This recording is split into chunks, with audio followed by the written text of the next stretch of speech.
You're listening to the Sisterhood Travels podcast. Join us as we explore the world, share empowering stories, and build lasting friendships. Adventure is out there, and sometimes it comes with extraordinary sisterhood. Ever dream of taking a trip that's more than just a vacation? One that speaks to your soul, challenges you, and maybe even leaves you forever changed. Well, get ready to dive into the ultimate women's adventure. Okay. A 20-day spiritual odyssey through the kingdoms in the clouds, Tibet, Nepal, and Bhutan. You know what I think is so fascinating here is how this itinerary, and remember, it's designed specifically for women by Sisterhood Travels. It really seamlessly blends these once-in-a-lifetime experiences with a deep dive into cultural immersion and personal growth. Right. It's about pushing your boundaries, connecting with ancient traditions, and really forging these lifelong bonds with, like-minded women. Okay, so we're not talking about your typical, check-the-box tour here. No. This is about experiencing the Himalayas and these ancient cultures on a whole other level. Absolutely. Right. And with a built-in support system of amazing women by your side, sign me up. Right. And especially when you think about everything that's packed into this 20-day adventure. Yeah. Everest Base Camp, the Potala Palace, Tiger's Nest Monastery, and the price tag of $9,999 for double occupancy. Yeah. It's incredibly reasonable. Wow. For a trip of this caliber, that's practically unheard of. I know, right? Okay, let's break down this epic itinerary. Where does this life-changing journey even begin? So your adventure kicks off September 24, 2025 in Chengdu, China. Okay.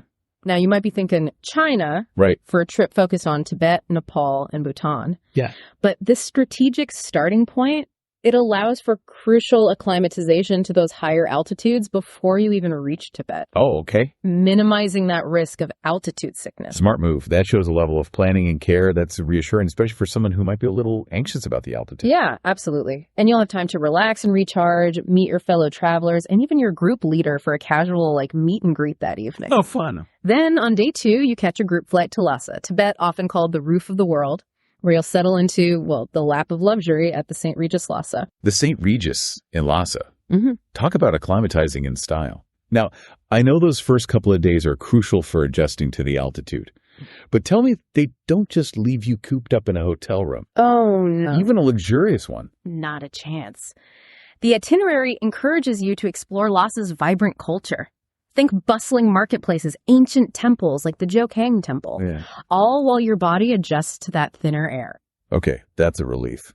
So once we're acclimated and ready for adventure, what are some of the highlights we can look forward to? Well, on day 4, you'll dive headfirst into the heart of Tibetan culture with a visit to the awe-inspiring Potala Palace. Wow. The former residence of the Dalai Lamas, a UNESCO World Heritage Site. Right. Picture yourself amidst breathtaking views of Lhasa, surrounded by ancient treasures and intricate murals. You'll feel the weight of history all around you. Wow, I'm getting chills just imagining it. It's like stepping back in time. And that's just the beginning. From the Potala Palace, you journey to the Drepung Monastery, once the largest monastic university in Tibet. Imagine the grandeur of those majestic assembly halls, the panoramic Himalayan vistas.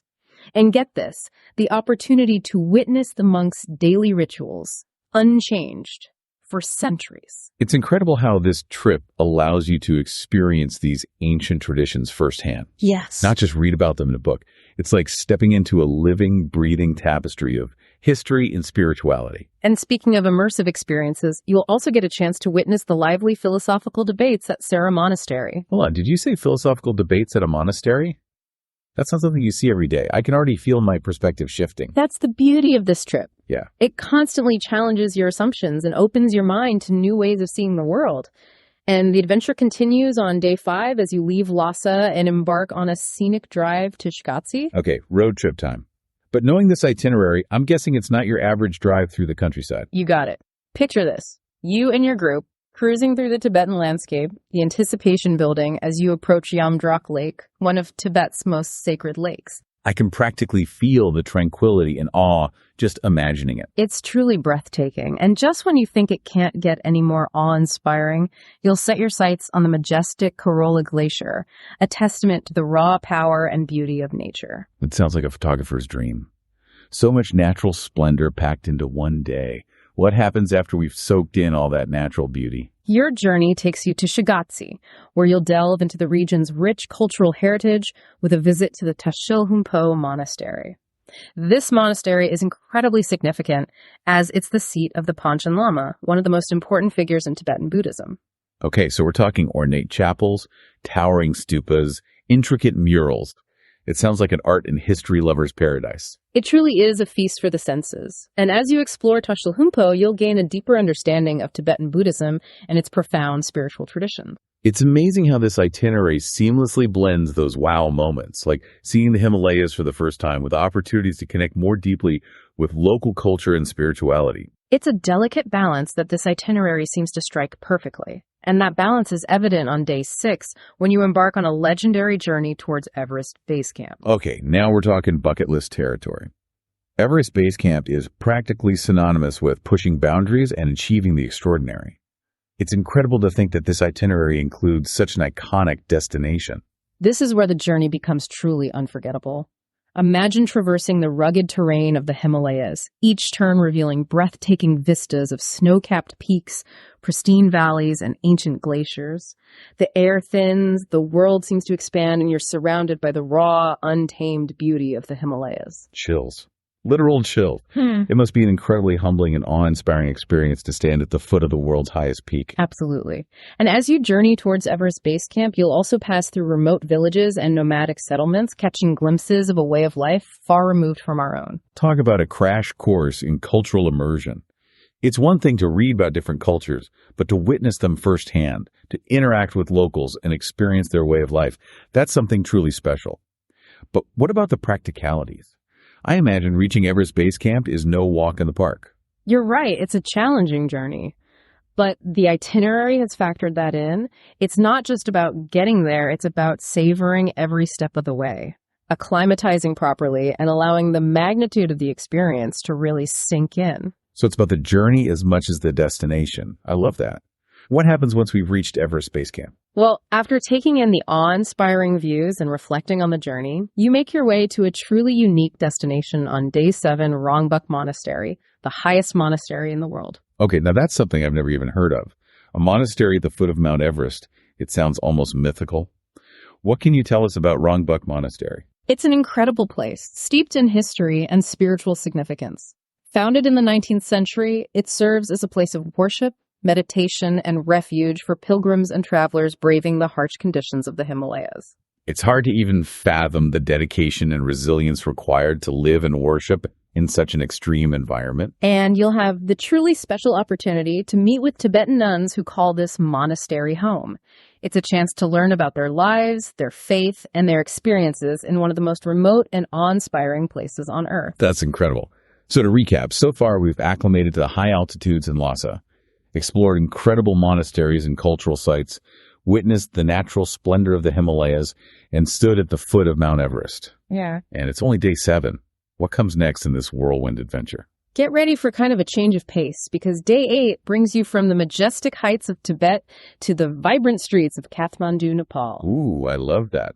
Trading those mountain vistas for a little bustling city energy. What kind of cultural immersion awaits in Kathmandu? Kathmandu is a fascinating blend of ancient history and modern life, and your exploration starts at the revered Pashupatinath Temple, a significant Hindu temple dedicated to Lord Shiva. Being right on the banks of the sacred Bagmati River must add another layer to that experience.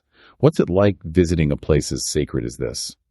You'll discover that Pashupatinath is more than just a temple. It's a living, breathing tapestry of, Nepalese culture. Witnessing the cremation rituals along the riverbank offers a profound glimpse into the cycle of life and death. That's a side of travel most tourists never get to experience. That raw, honest look at how other cultures view life's biggest questions. It's humbling, really. Exactly. And to round out your day in Kathmandu, you'll visit the Buddhanath Stupa, one of the largest stupas in the world. It's a major center of Tibetan Buddhist culture, which beautifully ties back to the traditions you experience in Tibet. I love that even though we're crossing borders, there's this thread of spiritual connection weaving through the entire trip. It's like each experience builds upon the last. Precisely. And speaking of building upon experiences, day 9 kicks off with a short, scenic flight from Kathmandu to Pokhara, Nepal. Pokhara. Now, this is a place I've heard whispers about. Remind me what makes it so special. Close your eyes and imagine tranquil lakes reflecting the majestic Annapurna Mountains, lush valleys, and an almost tangible sense of peace. Yes. Pokhara, the adventure capital of Nepal. I can already picture the stunning treks and breathtaking scenery. You've hit the nail on the head. But before you lace up your hiking boots, you'll soak in the serenity of Phewa Lake and visit the World Peace Pagoda, a perfect spot for reflection with breathtaking Himalayan views. A peace pagoda. It sounds like the ideal place to pause and let all those incredible experiences really sink in. What a contrast to the bustling energy of Kathmandu. And from that place of peace, you'll journey to a Tibetan refugee camp, a poignant reminder of the resilience of the human spirit and the complexities of our world. That's so important, not shying away from the challenging realities of the places we visit. It adds a depth to the experience you don't get from just seeing the tourist highlights. What's it like visiting the Tibetan refugee camps? These camps are more than just shelters. They're vital centers for preserving Tibetan culture, traditions, and language, offering education and healthcare to those who've been displaced. I imagine that meeting the people there adds a whole other dimension to the journey. So after this emotional and educational experience, what adventures await? Get ready for an action-packed day 10. You'll start with a pre-dawn visit to Sarangkot, a hilltop village famous for its panoramic views of the Himalayas, especially at sunrise. Okay, talk about starting the day with a bang. A sunrise over the Himalayas sounds absolutely unforgettable.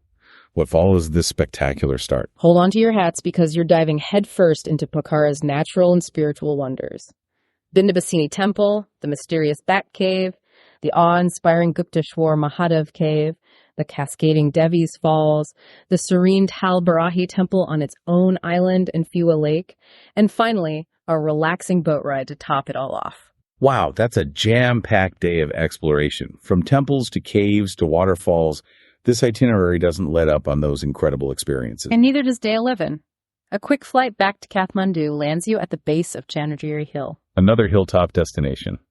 I'm sensing a theme here, and I'm not complaining. This one comes with a twist. You'll be treated to panoramic views of the Kathmandu Valley and the Himalayas from the comfort of a cable car. Okay, that's pretty cool. A cable car ride with a view like that sounds like the perfect blend of relaxation and breathtaking scenery. What's next on the Kathmandu itinerary? After your scenic cable car ride, you'll visit the iconic Swayambhunath, also known as the Monkey Temple, a UNESCO World Heritage Site where Hindu and Buddhist architecture intertwine and playful monkeys roam free. I love that this itinerary blends natural wonders with cultural and spiritual landmarks, offering such a well-rounded experience. And speaking of well-rounded, you'll wrap up your time in Nepal exploring the historical heart of Kathmandu Durbar Square. Imagine ancient palaces, bustling courtyards, and intricate temples, each whispering tales of centuries past. It sounds like stepping right into a history book.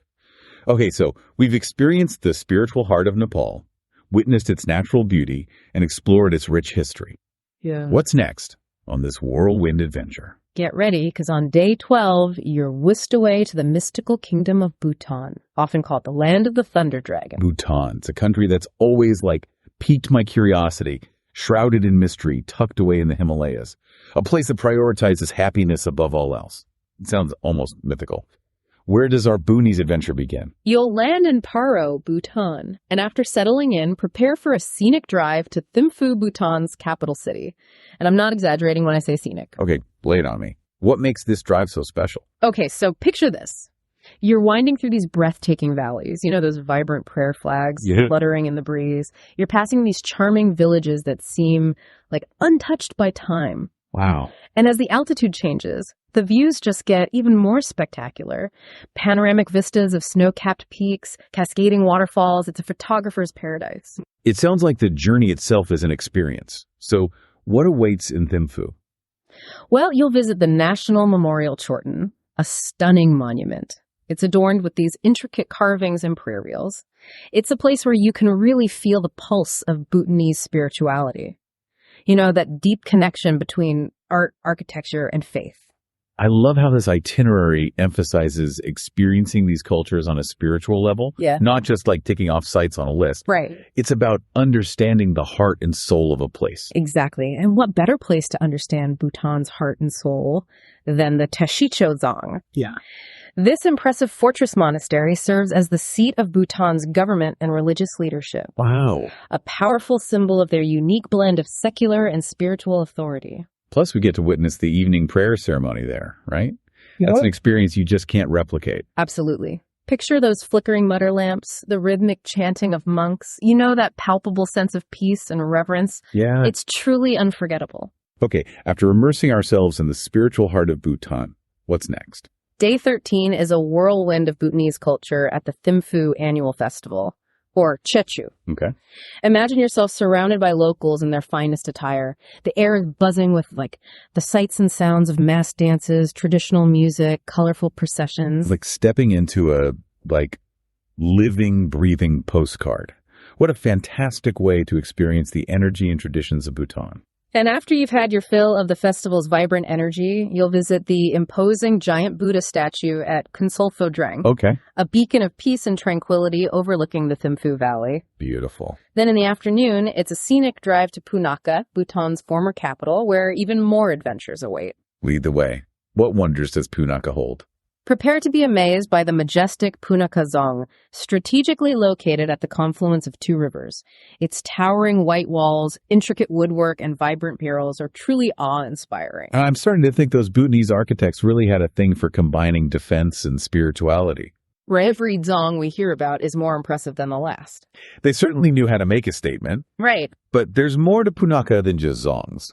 You'll also take a scenic hike through rice paddies in these charming villages to Chimi Lakhang. It's affectionately known as the Temple of the Divine Madman. Okay, you've got to tell me more about this divine madman. The name alone has me intrigued. Get ready for some fascinating folklore. Trukpa Kunli was this beloved Bhutanese saint known for his unorthodox teachings, often delivered with, a healthy dose of humor and, let's just say, unconventional methods. Now that's my kind of saint. So we've explored the spiritual heart of Thimphu, experienced that vibrancy of the Chechu festival, and delved into the legends of Punakha. What's next on this incredible journey? Well, on day 14, you'll find yourself in the enchanting Phobjika Valley, also known as Gangti Valley. It's a place where time seems to slow down and nature really reigns supreme. It sounds idyllic. What makes Gangti Valley so special? Imagine rolling hills blanketed in these pristine forests, traditional farmhouses dotting the landscape. And then the valley floor transforms into a winter haven for endangered black-necked cranes. It sounds like something out of a nature documentary. You'll visit the magnificent 17th century Gangti Monastery, perched on a ridge overlooking the valley, a place just radiating serenity and spiritual significance. And to truly immerse yourself in the valley's beauty, you'll embark on a rejuvenating nature hike, hopefully catching a glimpse of those elusive black-necked cranes. It sounds like the perfect place to reconnect with nature and just breathe. But eventually, we have to move on, right? Where does this adventure take us after Gangti Valley? On day 15, you'll journey to the heartland of Bhutan Bumthang.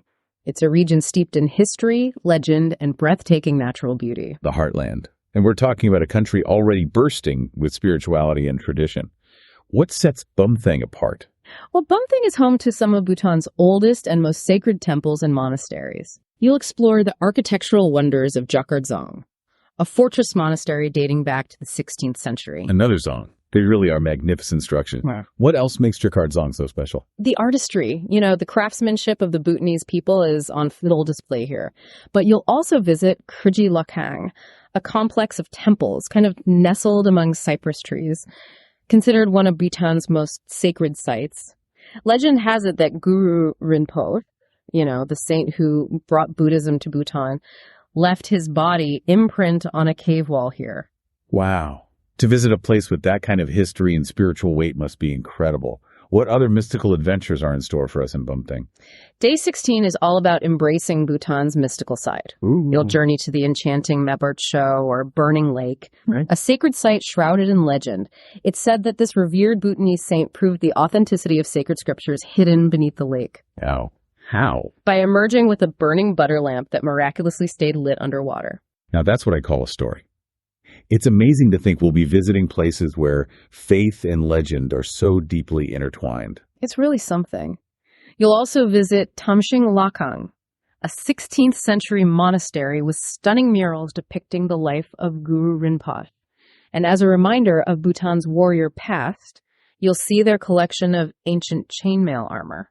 It's fascinating how this itinerary seamlessly weaves together history, spirituality, and culture. It's one thing to read about these places, but to experience them firsthand, to walk those ancient paths, that's something else entirely. You said it. And speaking of authentic experiences, on day 17, as you make your way back to Paro, you'll stop at a local farmhouse. Oh, I love this. What better way to connect with a culture than by spending time with a local family in their home? Exactly. It's a chance to, share a cup of tea, learn about their daily lives, and experience Bhutanese hospitality firsthand. It's a good reminder that travel is about connecting with people, not just places. So after our heartwarming farmhouse visit, we're back in Paro. What's on the agenda for our last couple of days in Bhutan? Get ready for an early start on day 18 because you're off to experience one of Bhutan's most iconic sites. Taksang Monastery, better known as, you guessed it, Tiger's Nest. Tiger's Nest. I've seen pictures, but they don't even come close to doing it justice. Perched on a cliffside, overlooking the Paro Valley, it's like something out of a dream. It's even more breathtaking in person. Yeah. And getting there is half the adventure. You'll hike through pine forests adorned with prayer flags, the anticipation building with every step as you ascend towards this architectural marvel. I have to ask, how challenging is the hike? We're talking about a group of women who've already trekked the Everest Base Camp. Right. We're up for a challenge. Oh, this group is definitely not afraid of a little physical activity. The hike to Tiger's Nest is moderately challenging, but the itinerary allows plenty of time to acclimatize and ascend at your own pace. And trust me, the reward is well worth the effort. I can only imagine. So after soaking in those incredible views at Tiger's Nest, what else is there to see in Paro? If time and energy levels allow, you'll visit the National Museum of Bhutan, where you can, delve deeper into Bhutan's rich history, art, and culture. And no trip to Paro would be complete without exploring Paro Dzong, another stunning fortress monastery showcasing the best of Bhutanese architecture. Of course, we have to squeeze in one more Dzong. It sounds like the perfect ending to our time in this incredible country. And to truly end on a high note, your day will conclude with a truly unique and rejuvenating experience, a traditional Bhutanese hot stone bath. Yeah, that's something I got to hear more about. What exactly is a hot stone bath? So picture this. After a day of exploring, you're in a rustic wooden bathhouse. The air is fragrant with herbs. Steam rises from a wooden tub filled with hot water, heated by naturally heated stones sourced from the riverbeds. These stones are believed to have healing properties, soothing both body and soul. Okay, that sounds like absolute heaven. The perfect way to relax and reflect on all those incredible experiences. Exactly. And then, sadly, all good things must come to an end. On day 19, you'll bid farewell to Bhutan and fly to Bangkok, Thailand, where you'll spend the night reminiscing about your adventures before catching your flights home the next morning. So to recap, we've trekked to Everest Base Camp. We've explored ancient monasteries, witnessed breathtaking landscapes. We've immersed ourselves in the spiritual heart of the Himalayas, connected with local cultures, and even indulged in a traditional hot stone bath, and all with a group of amazing women by our side. It sounds like the trip of a lifetime. It's a journey that promises to challenge, inspire, and stay with you long after you've returned home. It truly sounds like it. So for our listener out there, the one dreaming of exploring these mystical lands, what's the one thing you hope they take away from this deep dive? This trip is a testament to the power of travel, to connect us with different cultures, challenge our perspective, and create memories that will last a lifetime. It's a reminder that adventure awaits those who seek it, and that sometimes the most incredible journeys are best shared. Beautifully said. And that, my friend, is a deep dive into the ultimate women's adventure through the Himalayas.